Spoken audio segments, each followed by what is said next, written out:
So let's kind of walk people through this process, and kind of share what you're seeing, kind of best practice as you go through, and because it's really about just, I mean, what is your process, and really looking at great organizations and great companies have, what they're looking to streamline is kind of one proven, highly, that converts at a high level, a high probability of success, and success being, an agent coming over to EXP and planning routes and producing as well as recruiting, right? So it's not just getting them to sign. You got to take it a little bit further down the path, I think, to really define success.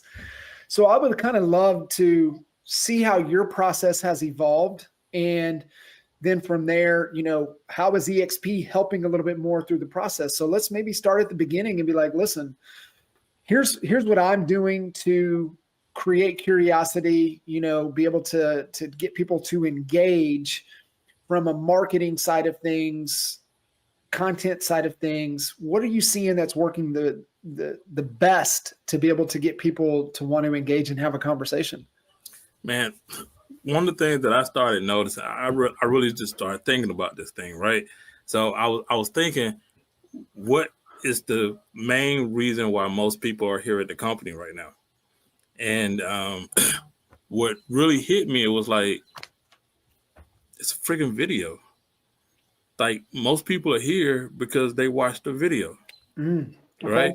So it's like, if you understand that aspect of it, and you understand that if you know what I'm saying, that you don't have to turn around and do like what I call heavy lifting. So heavy lifting is like explaining EXP.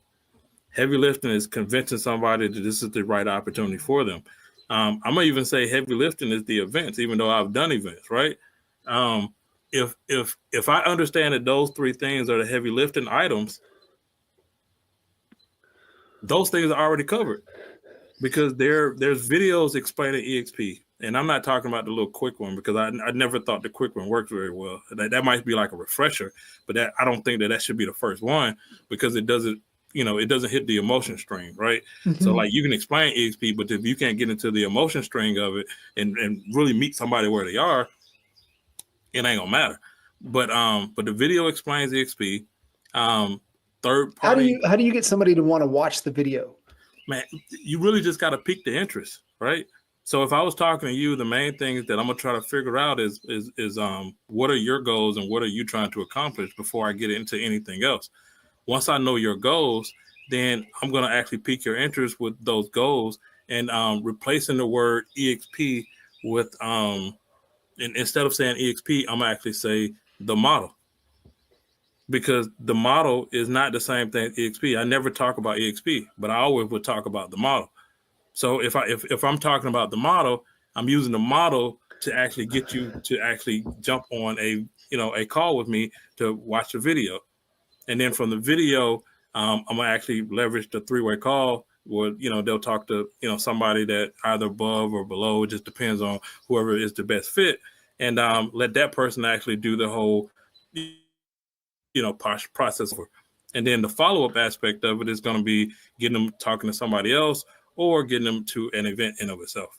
Gotcha. So let's go back and try to pull a little more detail out of some of this, because I love everything you're saying here. I just want to, just help people connect the actual how-to.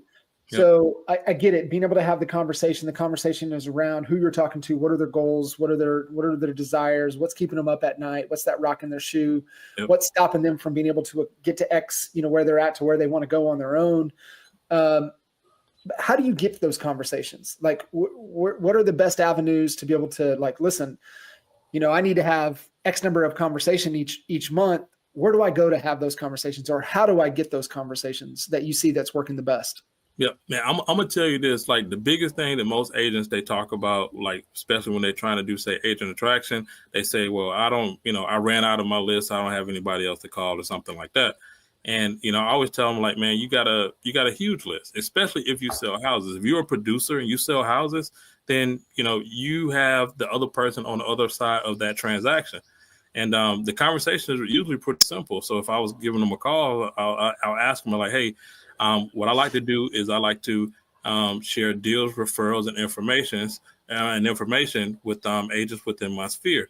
And I try to work within that. And I really think very highly of you, especially within the transaction that we actually did. So if you don't mind, can I get some more information about you, information about your business? Like how long have you been selling real estate? So it's very conversational, right? So they started talking a little bit more. And then what I'll do is I'll get into a little bit more detail. Like, okay, so do you work with buyers or do you work with sellers? Oh, I work with buyers or I work with sellers. It doesn't matter whichever one it is. And like, okay, well, what are your goals? What are you trying to accomplish? I'm looking to do this. I'm looking to do that. Okay. What do you think is stopping you from hitting that goal? So I'm getting more information. I'm like a detective, just trying to get more information with them. And then I'll say like, okay, well, let me tell you a little bit about myself. And then, I'll actually talk about people that are either above me or on my same level based upon what it is that they actually say that they want to accomplish.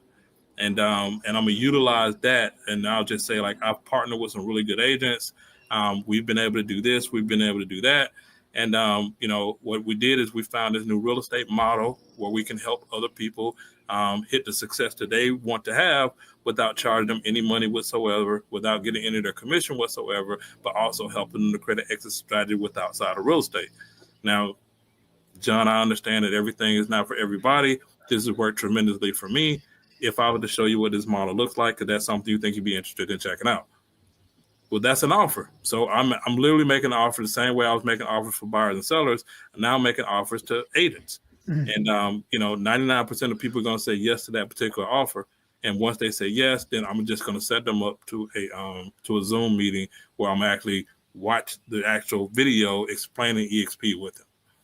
Gotcha. So you're not sending it to them and just hoping they watch it on their own. You're actually setting an appointment to watch it with them.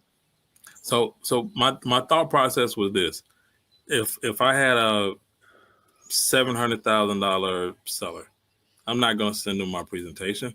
I'm going to actually go to that presentation. I'm going to sit down and I'm going to meet with that person.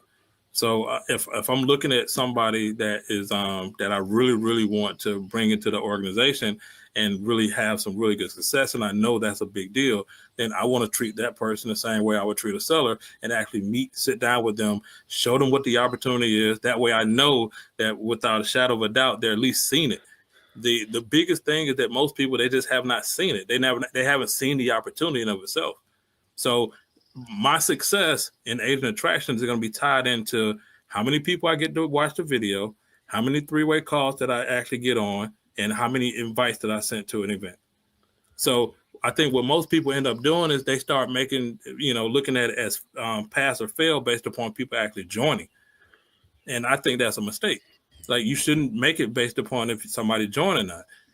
Because if you're doing that, you're going to have times where, nobody's going to join, and then you're going to start to feel bad. And then, you turn around and you stop doing the work. Like, your pass or fail should be based upon moving people through a section of the pipeline.